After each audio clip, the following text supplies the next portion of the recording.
is our next unit. We're going to look at two institutions, economy and polity, or in other words, government. What we're reading about today is the economy. And what I'm going to begin with for today are two curse words, two words that you don't want to utter anywhere in this society. One is union and the other is socialism, both of which we learned about in today's reading. So spend time on these two terms. Okay. What was a factory that we had? We used as an example, marker factory. What kind of marker? That would be these things here. And you're all my employees. Yeah. And Jack, you're fired. All right. That's your response? That's my response. All right. You know what fired means? Yes. Means you don't have a job, no income. Yes. You know those kids that are about ready to go to college? Mm-hmm. That's now in jeopardy. Mm-hmm. Mortgage on your house? Mm-hmm. Also in jeopardy. You seem pretty happy about that. Me? Okay, a little bit more indifferent. How about that? For the sake of the class demonstration, I'm a little bit more indifferent. You're an ideal employee. I say you're fired, and you say I'm indifferent. You're fired. All right. Alana? You're fired. This is the easiest job I've ever had. Dora? You're not fired. Simon, you're fired. For a while. Because I don't like gray sweatshirts. No. That seems pretty biased. Pretty sure you're not allowed to do that. Excuse me? Pretty sure you're not allowed to fire someone because of what they're wearing. Yeah, I'm certain you're wrong. Unless you have a uniform. I'm certain that you're wrong. Unless you have a uniform. I'm certain that you're wrong. John, you're fired. For what? Because I said so. For what? Because I said so. Thanks. So do I get severance pay? I don't know. Check with HR. My lectures. Sarah? You're fired.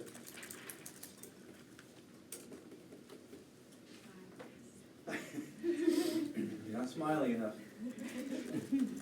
Rebecca, you've been with the company for how many years now? Two altogether. Your attendance record hasn't been very good. You're fired.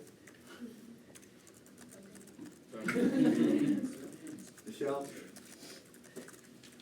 you're fired. Did you hear what I said? Yes. That's okay.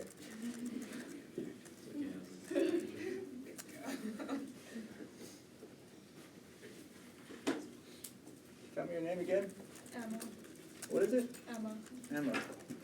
You're fired. Can you give me a reason? Yeah, you're a woman.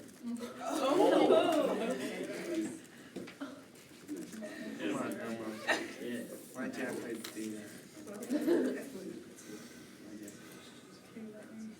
in every one of those cases except one, I have the full right to fire you for any reason or no reason. And here's why. Because you are not in a labor union, you are what we call at-will employees. At will. Got that? No labor union. You are at-will employees, which means you work at my pleasure, and I may fire you for any reason or no reason. Beginning in 1964 with the Civil Rights Act, however, I'm limited.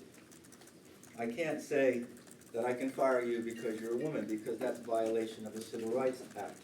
So there are protected groups for which I may not fire you.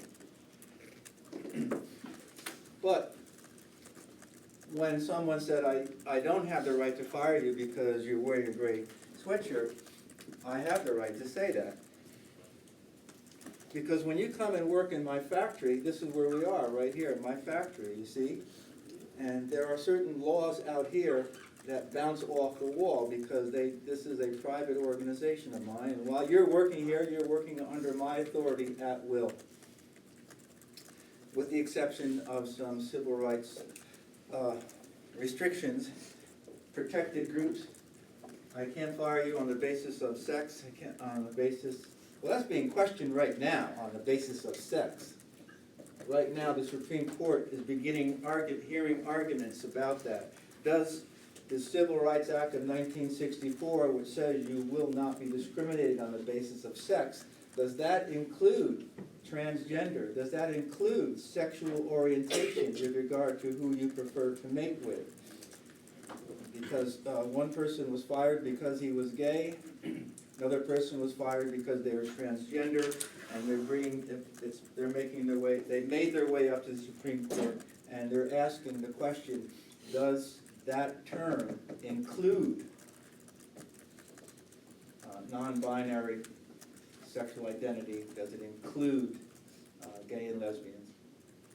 And however, when I said to Emma, you're fired because you're a woman, I may not do that. I cannot do that. What if I do? What are you going to do about it? Because now that you've been educated about this, and you graduate RIT with your major Photojournalism. and you get a job with a photojournalism company, Democrat and Chronicle, Sure. and after a couple of months, they fire you, and they say right out, we have enough women in here, you may go now. What are you gonna do about it? Well, I have no idea what I would do. What are your choices? Your choices are that you have to prove it. The law says I cannot fire you on the basis of sex, religion, age, ability. These are some of the protected groups. I can't, race. I cannot fire you on, these are protected groups. But what you have to prove that I did it because of sex or religion or race. And you have to get yourself legal representation. So the burden is on you to prove that I fired you for the wrong reason. When I told, who did I tell? I told John, right, you're fired. He said, why? I said, because I said so. That's called any reason or no reason. That's what at-will employment is about. Now, am I scaring you? You're going to go out in the world and, oh my God, the employer is going to fire me because they don't like the color of my shirt? Well, no, I'm exaggerating that. But I don't want to exaggerate too much because at-will employment. One of the ways to change at-will employment is to organize yourself in a labor union.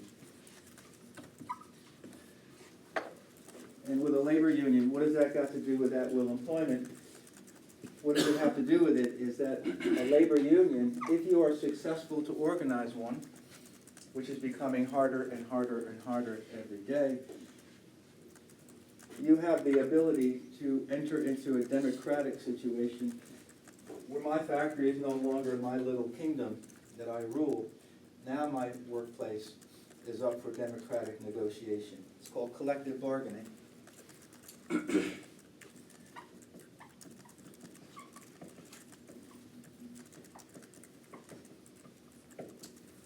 Look at those two words, collective and bargaining. How many of you ever had a job where there was no union? How many of you had a job where there was a union? That's typical. Just one of you? Tell me about that. I've worked at McDonald's. I don't know if that's like necessarily a workers' union. I kind of confused in the definition, but worked at McDonald's. Worked at a few other companies, just local computer companies, local software companies, where I believe they had a union. How many of you, who were not in a union, did you ever go back and ask for a raise? How many did that? And how'd you make out? Pretty good. Yeah. And that's called bargaining. I mean, you have the right to do that. Just because you're not in a union right now and you're in my kingdom, you have the right to ask me. I certainly have the right to tell you to go back to work. But, I mean, it's a free country in that regard, somewhat. Freedom of speech doesn't really exist here in my factory. The law says Congress shall pass no laws to restrict freedom of speech, but that doesn't affect what takes place. If I say no Spanish will be spoken in my factory, then I catch you speaking Spanish, you can be reprimanded, fired. You come into my workplace with a bumper sticker that promotes a presidential candidate that I disagree with, you can be fired. And these things have happened. These things have happened. Workers going to work with a bumper sticker for a particular presidential candidate, and we're told to pack up their bags when they saw the bumper sticker.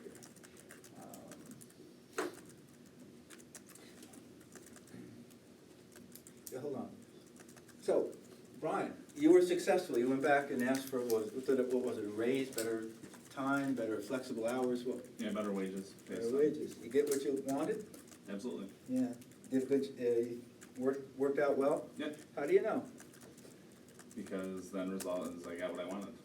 How do you know what you wanted was below, Oh, What you talking could to have other got. employees. what's that? Talking to other employees, kind of canvassing what was acceptable, what they took, and what my responsibilities were, and made Did an you educated do a decision. scan of all the local employers in the area? Yeah, I mean, I talked to a lot of my peers through other companies, and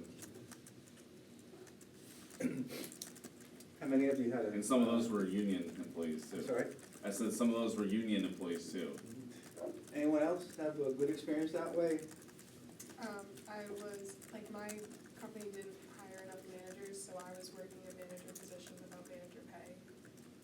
So then I asked for manager pay and I got it. No, see?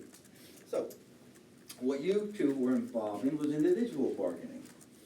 And sometimes it works, sometimes it doesn't. How do you know if it's gonna work or not? You don't, unless you ask. And a lot of people don't even have the what? The boldness to even ask for better working conditions. And don't think professors are any smarter about this than anyone else.